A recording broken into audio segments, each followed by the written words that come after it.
పెళ్ళంటేనే నూరేళ్ళ పంట అంటారు కదా. అందుకే పెళ్లి చేసుకునేటప్పుడు రోజులు ముహూర్తాలు అవి మంచిగా చూసుకుంటారు కదా.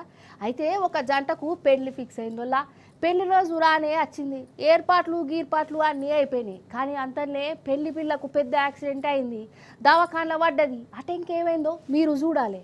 మనం ఎన్నో రకాల పెళ్లిళ్ళు చూసి ఉంటాం, కానీ ఈ పెళ్లి వెరైటీగా చేసిర్రు. అందుకే మనం ముచ్చట్లకి తీసుకొచ్చినాం. కేరళ రాష్ట్రం చిరంజీవి శ్రీ లక్ష్మీ సౌభాగ్యవతి అవని తంబోలికి చెందిన చిరంజీవి విలియం షారన్ల పెళ్లి చేద్దామని చెప్పి చుట్టాలను చుట్టుపక్కలను అందరినీ పిలిచిరు. మధ్యాహ్నం 12 గంటల 15 నిమిషాలకు మంచి ముహూర్తం ఉందని పూజారి కూడా చెప్పిండు. ఇక పెళ్లి కూతురు అయ్యో పెళ్లి టైంకు నేను మంచిగా రెడీ కావాలి అనుకొని మధ్యాహ్నం పెళ్లి ఉంది కదా, పొద్దుగాల ఏం చేస్తా, మేకప్ తెచ్చుకుంటా, అందరికంటే మంచిగా కనిపిస్తా అనుకొని కారు తీసుకొని పోయింది. అనుకోకుండా కారుకు పెద్ద యాక్సిడెంట్ అయింది. పెళ్లి ముహూర్తం ఏమో దగ్గరికి వచ్చింది, పిల్లనేమో దవాఖానలో ఉంది. అయ్యో ఎట్లా చేద్దాం అనుకొని డాక్టర్ ను సవలతలన్నీ తెలుసుకొని ఎట్లయితే గట్లయితది, కానీ ముహూర్తం టైంకి అయితే పెళ్లి కావాలి డాక్టర్ సాబ్ అని చెప్పుడుతోటి అయ్యో పిల్లకేం కాలేదు, 2-3 వారాలల్లా షెరికైతది అని చెప్పుడుతోటి వాళ్ళ ఇంట్లో 2-3 వీళ్ళ ఇంట్లో 2-3 కలిసి కుంకుమ బొట్టు పెట్టి తాళి కట్టించిండ్రు. అందరు కూడా ఐసీయూలనే